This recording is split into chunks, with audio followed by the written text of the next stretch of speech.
Assalamualaikum warahmatullahi wabarakatuh. Hamdan wa syukran lillah, salatan wa salaman ala sayyidina Rasulillah wa ala alihi wa sahbihi wa mawalah wa la hawla wa la quwwata illa billah. Amma ba'du. Ikhwani fillah yang dimuliakan oleh Allah Subhanahu wa taala. Berjumpa kembali dengan saya. Mudah-mudahan kita senantiasa diberikan umur yang barokah oleh Allah Subhanahu wa taala. Amin ya rabbal alamin. Pada kesempatan kali ini saya berbicara tentang masalah akidah, yang mana saya akan berbicara tentang bahwa menurut ulama-ulama Wahabi, di sini saya menukil satu kitab fatwa dari Syekh Ibnu Utsaimin, bahwasanya akidah itu terbagi, tauhid itu terbagi menjadi 3, dan nanti akan saya bacakan langsung teksnya. Kami tidak biasa langsung mengutarakan, sehingga Anda sekalian bisa melihat langsung pada teksnya. Kemudian saya akan menjelaskan letak kesalahan-kesalahan yang dikatakan oleh para ulama-ulama kita, dan kemudian kita akan menyebutkan dalil-dalil kenapa itu adalah salah. Ayo kita saksikan bersama. Saya akan membacakan teksnya langsung. Disebutkan oleh Syekh Ibnu Utsaimin, beliau tentu saja menukil dari perkataan-perkataan ulama-ulama sebelumnya, di antaranya Muhammad bin Abdul Wahhab, dan juga dipetik dari kitabnya Ibnu Taimiyah, bahwasanya tauhid itu terbagi menjadi 3. Yang pertama disebut dengan tauhid ar-rububiyah, kemudian disebut dengan tauhid al-uluhiyah, kemudian disebut dengan tauhid al-asma wa sifat. Kemudian beliau menjelaskan tauhid rububiyah adalah wa huwa ifradullahi subhanahu wa ta'ala bil khalqi wal milki wat tadbir. Secara garis besar adalah mengatakan bahwa hanya Allah lah yang menciptakan, hanya Allah lah yang memiliki, hanya Allah lah yang mengatur di alam maya pada ini, dalam kehidupan ini. Maka itu disebut dengan tauhidur rububiyah. Yang kedua adalah tauhidul uluhiyah. Beliau menyebutkan wa huwa ifradullah bil ibadah bi alla yattakhidul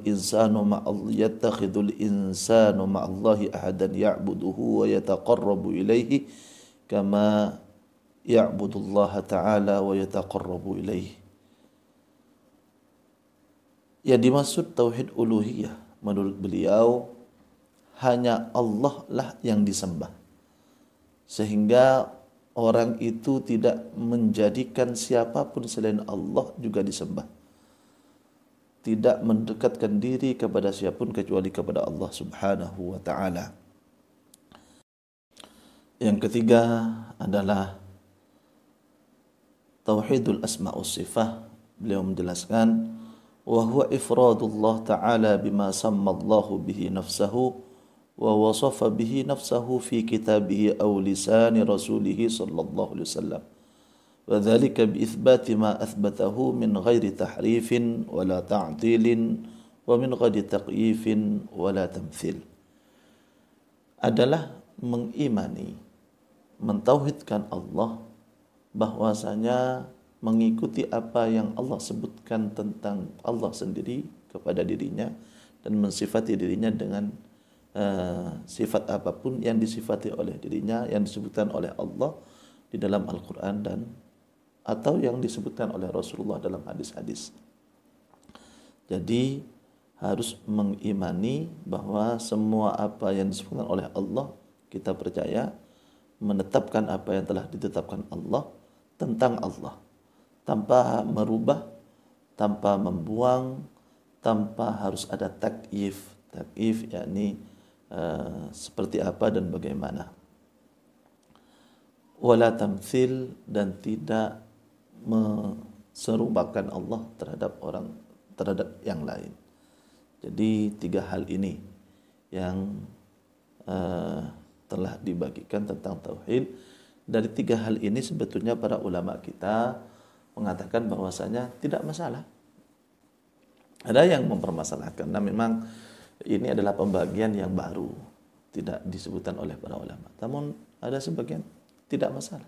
Kalau hanya ingin mengatakan bahwasanya agar paham ada istilah uluhiyah, ada istilah rububiyah, ada istilah asma'us sifat.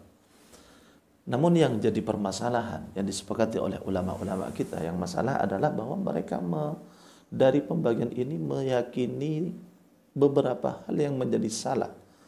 Yang pertama, mereka meyakini bahwasanya orang-orang musyrik itu telah melakukan tauhid rububiyah meskipun mereka tidak tauhid uluhiyah dan asma'us sifat. Jadi meyakini bahwa Allah sang pencipta alam. Nanti kita akan menjawabnya. Kedua, mereka kemudian mempunyai keyakinan bahwasanya orang-orang yang bertawassul, yang datang ke kuburan orang soleh dan memohon kepada Allah dengan perantara mereka itu adalah orang-orang yang tidak tauhid uluhiyah, yakni ya tidak tauhid. Dan itu sangat berbahaya, terutama menuduh sesama muslim dengan tuduhan yang sekeji ini. Maka nanti kita akan juga jawab kenapa ini adalah pernyataan salah. Yang ketiga, mereka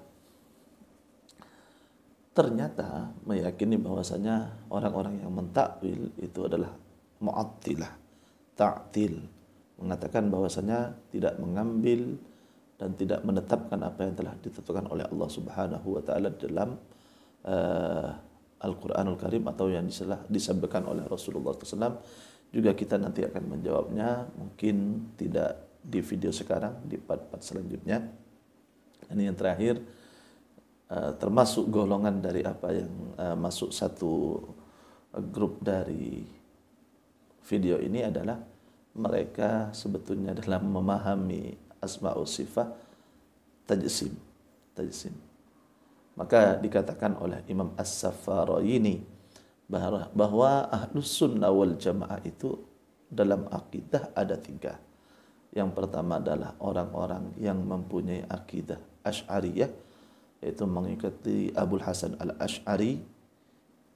Walaupun kita nanti akan membahas kenapa disebut Asy'ariyah, apakah itu tidak mengikuti Rasulullah? Jelas Asy'ariyah itu mengikuti apa yang dari para sahabat dan Rasulullah sallallahu alaihi wasallam. Kedua adalah yang mengikuti Al-Imam Al-Maturidi. Yang ketiga adalah yang mengikuti Ahlul Hadis Al-Mufawwidah, yang tafwid, yang tidak menyebutkan takyif sebagaimana mereka orang-orang salafi. Jadi kita akan membahasnya satu persatu kemudian. Orang-orang salafi mengatakan bahwasanya orang-orang kafir itu tauhid rububiyah. Ada 2 ayat yang mereka angkat, yang saya tahu. Yang pertama, firman Allah Subhanahu wa taala, "Wa la in sa'altahum man khalaqas samawati wal arda wa sakhkhara asy-syamsa wal qamar la yaqulunna Allah fa anna yufakun." Dan ayat-ayat yang semisal dengan ini. Ini adalah sebuah ayat yang Allah Subhanahu wa taala menceritakan jika mereka ditanyakan tentang siapa yang menciptakan langit, bumi, dan mengatur matahari dan bulan, maka mereka akan berkata bahwa itu adalah Allah Subhanahu wa taala. Tapi kita menjawab bahwasanya itu adalah sebuah kebohongan yang dilakukan oleh orang-orang musyrik pada waktu itu. Itu hanya adalah hujjah yang karena kalah terhadap hujjah yang telah disampaikan oleh Nabi Muhammad, maka mereka akan mengatakan seperti itu. Kondisi kalah. Dalilnya adalah Allah Subhanahu wa taala berfirman, "Afala yanzuruna ilal ibli kayfa khuliqat wa ilas samai kayfa rufi'at wa ilal jibali kayfa nusibat wa ilal ardi kayfa sutihat fadzakkir innama anta mudzakkir." Kira-kira pertanyaannya, kenapa Allah berkata, "Tidakkah kalian melihat bagaimana Allah Subhanahu wa taala menciptakan onta keajaiban Allah menciptakan dan meninggikan langit, dan bagaimana Allah Subhanahu wa taala mengokohkan gunung, dan bagaimana Allah Subhanahu wa taala memberikan atap terhadap bumi ini. Karena mereka tidak percaya tentang Rabbul Alamin. Maka ada firman yang seperti ini. Yang kedua adalah bahwa mereka tidak iman rububiyah. Mereka tidak percaya tentang hari akhir, hari ba'ats. Dalam firman-Nya Allah Subhanahu wa taala berfirman, "Wa qalu ma hiya illa hayatuna ad-dunya namutu wa nahya wa ma yuhlikuna illa ad-dahr."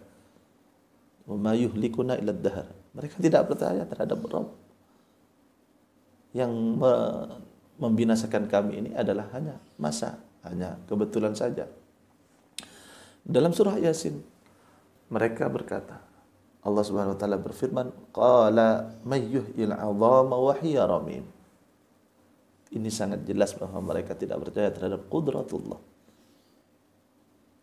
Apalagi yang menciptakan langit, bumi dan semuanya isinya. Mereka bahkan tidak percaya siapa yang akan menghidupkan mayat-mayat yang sudah lama mati ini, yang sudah menjadi bangkai-bangkai ini. Jadi mereka tidak yuhid. Tentang ayat selanjutnya yang menjadikan dalil oleh mereka bahwa ala lillahi ad-dinul khalis walladzina ittakhadhu min dunihi awliya ma na'buduhum illa liyuqarribuna ila Allahi zulfa innallaha yahkumu bainahum fima hum fihi ikhtalifun innallaha la yahdi man huwa kadzibun kaffar. Di sini jelas menurut mereka, ayat ini jelas mereka ma na'buduhum illa liyuqarribuna ilaika zulfa. Saya tidak menyembah berhala-berhala itu kecuali akan dekat kepada Allah Subhanahu wa taala, kata mereka. Tapi ayat ini jika kita lanjutkan, di akhir ayat Allah mendustakan. Mereka tidak mendekatkan diri kepada Allah Subhanahu wa taala. Mereka berbohong dalam pernyataan ini. Allah Subhanahu wa taala berfirman, "Innallaha la yahdi man huwa kadzibun kafar." Allah tidak akan memberikan hidayah kepada orang-orang yang telah berdusta, yakni mereka kafar. Bukan hanya kafirun kafar, sigat mubalaghah dari kafir yang sangat mengingkari akan apa yang telah Allah Subhanahu wa taala ciptakan dan sebenarnya, dan mengingkari terhadap Allah Subhanahu wa taala. Selanjutnya, mereka tidak tauhid. Bahkan mereka tidak percaya tentang Ar-Rahman. Ketika Allah Subhanahu wa taala berfirman, "Wa idza qila lahum usjudu lir-Rahman, qalu wa mar-Rahman." Ketika dikatakan kepada mereka orang-orang kafir itu, bersujudlah kepada Ar-Rahman, mereka berkata, "Wa mar-Rahman." Subhanallah. Siapa Ar-Rahman itu? Jadi mereka tidak tauhid rububiyah. Tentu saja di antara orang-orang musyrik itu adalah Fir'aun. Fir'aun dia mengaku Tuhan, dia mengaku Rabb. Dia tidak tauhid rububiyah. Dialah Fir'aun yang berkata, "Ana rabbukumul a'la." Ana rabbukumul a'la. Bahasa yang ada dalam Al-Quran bukan ana ilahukumul a'la. Karena dia tauhid rububiyah, maka dia tidak menggunakan perkataan ana rabbukumul a'la seharusnya. Dia seharusnya mengatakan ana ilahukumul a'la. Tapi jelas ulama-ulama sepakat bahwasanya orang yang tidak menyembah Allah, percaya atau tidak, dia dikatakan musyrik, tidak dikatakan tauhid rububiyah, tauhid uluhiyah dan lain sebagainya. Tidak. Mereka dikatakan kafir. Yang tidak mengatakan la ilaha illallah Muhammadur Rasulullah, itu adalah orang-orang kafir. Maka masih sangat banyak dalil-dalil yang menunjukkan bahwasanya kalau kita lihat dari secara keseluruhan, maka mereka orang-orang kafir itu bukan orang-orang yang muwahhid, baik rububiyah, uluhiyah, tapi mereka adalah orang musyrik. Allah Subhanahu wa taala, ulama-ulama tidak pernah mengatakan bahwa ada orang-orang kafir itu disebut tauhid, tidak ada. Tidak ada itu. Tauhid itu adalah untuk orang-orang yang Islam, dan itu adalah kesalahan yang pertama. Kesalahan selanjutnya kita akan menyimak di part yang kedua atau mungkin sampai part ketiga dari pembicaraan tauhid ini. Mudah-mudahan ini sedikit memberikan gambaran pencerahan.